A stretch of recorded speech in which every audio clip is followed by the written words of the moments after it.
What's going on, everybody? Immediate reaction here. Just finished Cobra Kai Season 5. Now, again, this is just a social reaction.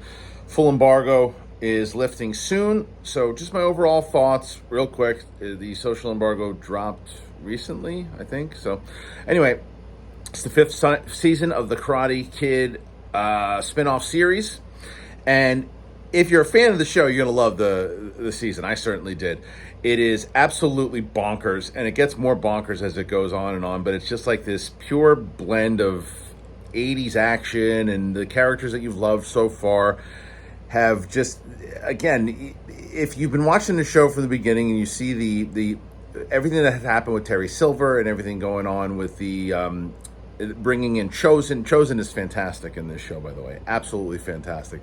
But so is everybody else. There's some surprise appearances. There's other things that you're going to be excited to see. I think what makes this show so special is the combining of the generation of people who saw this movie originally, and the characters like Johnny Lawrence and Daniel, but also then being able to be so invested in the younger characters, whether it's Samantha LaRusso, played by Mary Mouser, or Miguel and Robbie and everybody. There's just, it continues on in this season, and it gets more and more, as I always talk about. The reason I start to respond to it, it's got a lot of Star Wars isms in there. It's got a lot of wrestling in there. There's face turns, there's heel turns, there's pure violence, there's humor.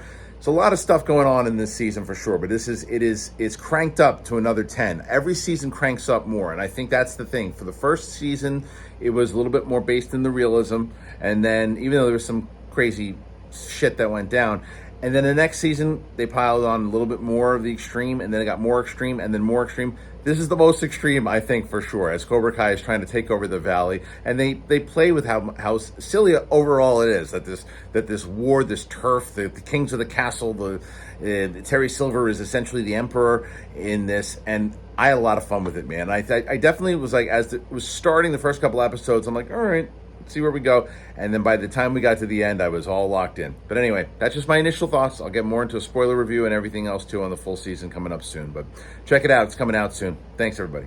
Peace. Oh, subscribe if you haven't done that already. Thanks a lot.